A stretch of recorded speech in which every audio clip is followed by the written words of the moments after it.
Hi, I'm Brandon, and I'm back to do another To Catch a Predator commentary. This one is on Scott Smith. Let's do it. So a month ago, you got caught by perverted justice. Well, I didn't say I got caught. She just said that. Talking to somebody who said they were underage. Yeah. I wouldn't say I got caught. I would say you exactly got caught. I know what he means is like he wasn't caught on this show, but he was caught by perverted justice and exposed. Yeah, I would consider that getting caught. They found out you were doing something wrong and exposed you for doing that. That's called getting caught. And you didn't learn any lesson from that. I've got the transcript. And she doesn't say anything about 18. The only thing she says is that she's 13. They have to make up this story. Yeah, some of these guys, oh, I thought she was 18. It's like, why? At no point was the number 18 thrown out there by anyone, so why would you just assume they happen to be the exact legal age necessary for you not to go to jail? On the spot. And when you have to make up a story that quickly, you know, it can sometimes be difficult to ad lib, especially when confronted. What do you mean it's got to be difficult? JPW did a wonderful job of it. With transcripts and the fact that you brought certain things that you promised to bring a young teenage girl, 39. And why do you think it's okay for a 39-year-old to come visit a 13-year-old? Then why'd you do it? I don't know. I've never done it before, so. What do you mean you've never done it before? You got caught doing it before. Seriously. Do you have a plan for tonight? I missed the... I was going to back it up a second here so we can see. Actually, there's a better shot of it there. I like the suit that Chris is wearing. Like, I like it when he used to dress like super sharp. That's awesome. Got to get myself a suit like that. And why'd you do it? I don't know. I've never done it before, so. Really? Seriously. Do you have a plan for tonight? No, not really. I mean, there was no definite plan. She kept saying something about sex or whatever, and I told her it wasn't. She kept saying, no, you kept saying. The decoys don't say it. The guys always bring it up first. They're the ones that initiate contact, they initiate the sex talk, and they initiate the coming over talk. There's no part of it where she was saying something. It doesn't matter what she was saying, even if that was true. Like, whatever the minor's saying, doesn't matter. You're the adult. You're the one that's supposed to say, hey, no, stop it, and then break off contact. So it doesn't matter what she was saying. Don't try to blame it on her. Coming up there to hook up or whatever. I was just coming up there to hang out with her, to talk to her.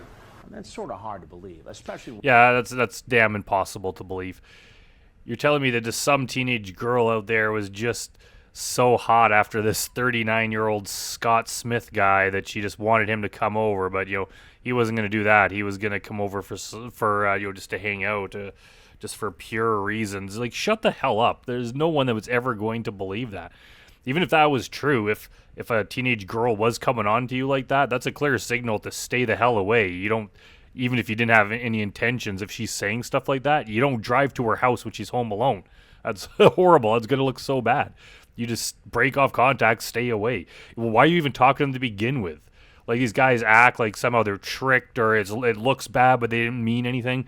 It's like, why are you even talking to a 13-year-old girl to begin with? Like, how I don't understand how that could happen unless they're like, you're a teacher and they're in your class, or you're like their family member. Like, how do you even start a conversation with them that goes on to the point of like driving to meet up?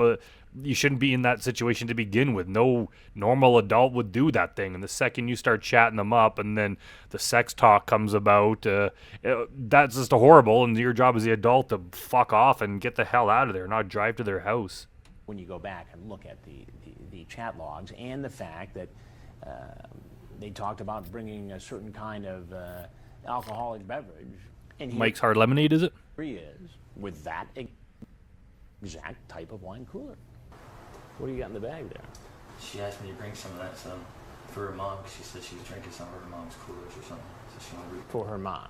Well, she said she was drinking her. You know, I have the transcript. I know, but she said she was drinking some of those. That's not what she said. Yes, she did. She said that she wanted me to bring some of those. For her, she likes them. Well, she was drinking the ones out of her mom's refrigerator for her. I mean, so I guess we need to replace them. I don't know whether he thought that up.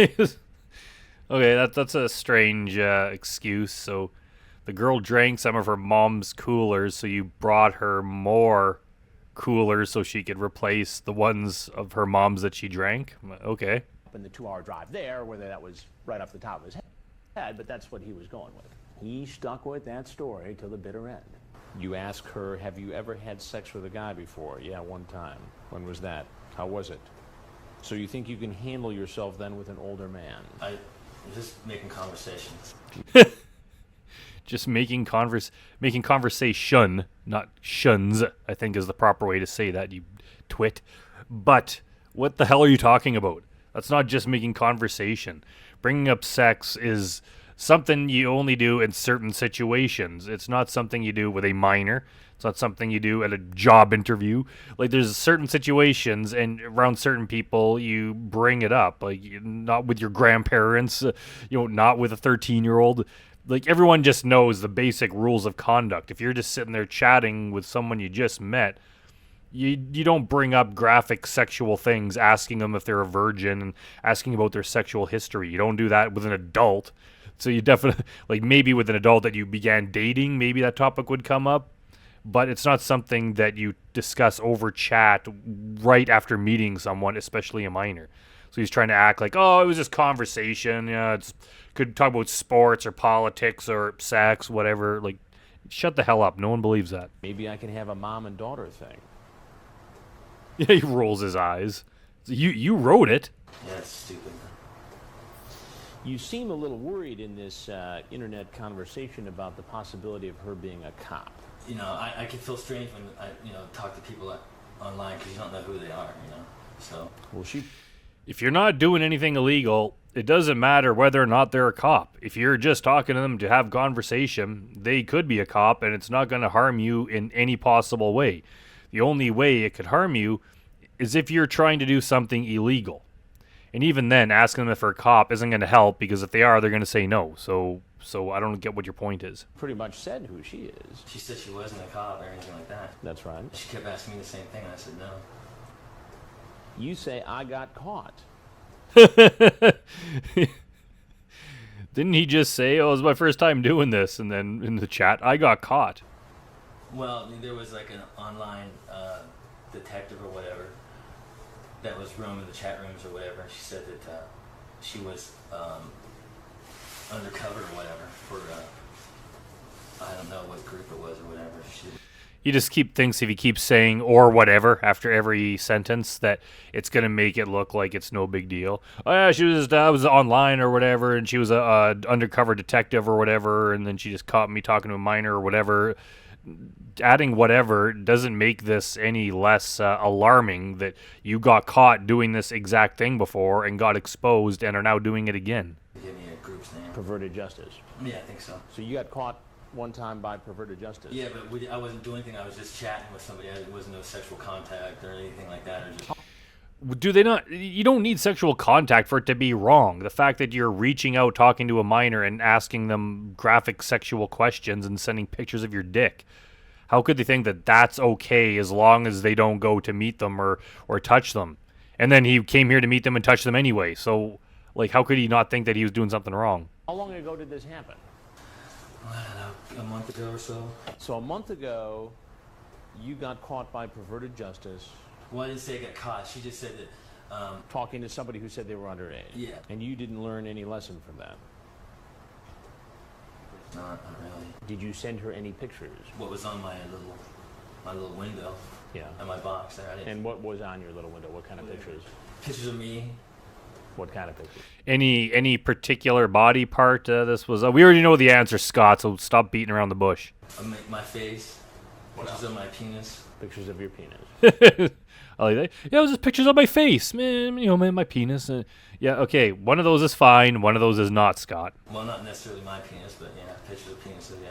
Apparently, he got another picture. This is not the first time we've seen that either, where the guys seem to think that there's a huge difference between whether it's a picture of their dick or someone else's that they found on the internet. It doesn't really matter whose it belongs to. It matters that you're sending it to a 13-year-old. That's the wrong part. They're not going to be like, well, as long as it's a stranger's dick, you're sending. Like, what? Who cares? It's like you're sending inappropriate material to them. Of somebody else's genitalia and sent that. And I'm not sure why somebody would do that, but that's what he told me he did. I mean, maybe I'm just getting older, or maybe I'm square, but I just had no idea that so many people were sending these sorts of pictures to each other on the internet. I'm just curious to find out if somebody's interested. I'm not out looking for girls to have sex with online or anything like that. It's just all What do you mean you're not out looking for that? You're sending pictures of your dick, asking if she's a virgin, saying you got caught before, and then driving to her house. What else were you looking for? If you were just looking for conversation, none of this would have come up, and the picture of the dick would have been the furthest thing from your mind. You would have sent a picture of your face, and that's it. conversation. There's nothing. So it's just all role playing. Well, basically, that's what being online is, isn't it? I mean, you can be someone. No, that's not what being online is. That is one thing you could do online with another adult, is like role playing. But in general, these guys always try to act like every conversation you had online is just all lies. Like, people lie about their name and their age and their race and everything. They just like, you can't believe anything. It's all just made up. It's like, no, it's very rare that people blatantly lie. When they do, they're usually up to no good. They're trying to rip you off, or they're doing some sort of criminal activity. Most people, if you're just talking to normal people, whether it's related to your business or your job, or just meeting people or talking to friends or friends of friends, whatever, most people are genuine. Most people, when you see their picture and you meet them, that's what they look like. They don't lie about being 15 when they're actually 45. Like, people just don't do that kind of thing.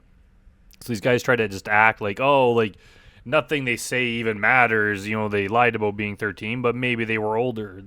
People, that's my experience. Maybe other people have a different experience, but unless you're doing really shady shit online, I find that most people tell the truth. And if someone tells you their age, it's like 90% of the time going to be right. Somebody that you're not normally in person or life or in your social life or whatever. You're just, you could be whoever you want. What should happen to you? I don't know. And what does he mean you could be whoever you want? He wasn't being anyone except for himself. Like, some of the guys lie about their age, but they don't create this persona. They basically just try to say that perhaps the decoy was creating the persona, and that's why they got caught. Maybe that's why it wasn't true.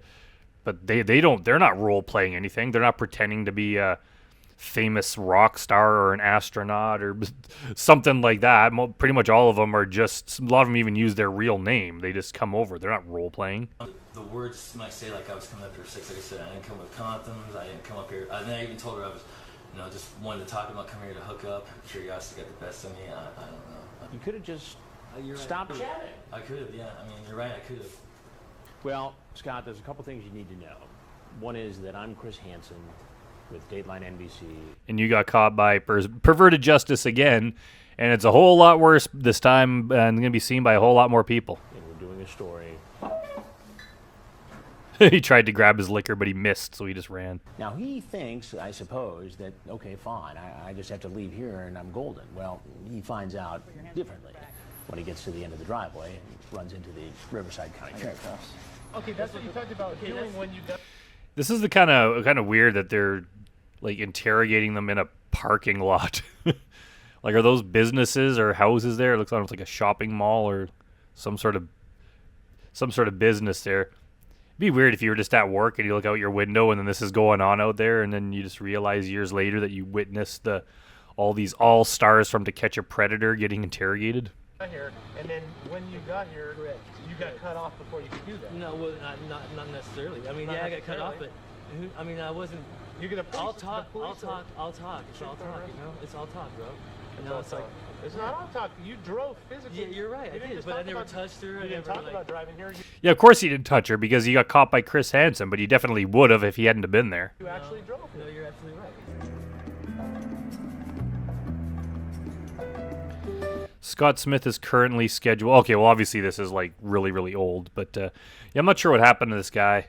One of these days I'll do kind of like a update on some of them, or I'll do a video on their Wikipedia page so we can get the end of the story. But yeah, this guy, I don't think, just judging from the comments in the video, that he aired in the original episode. I think he only aired in this unseen tapes segment. So this might have been the first time I've seen him. I don't remember this guy, so he's kind of new to me. But anyways, thanks for watching, everyone. Let me know if there's any other Predators you want me to cover, and I will see you all next time.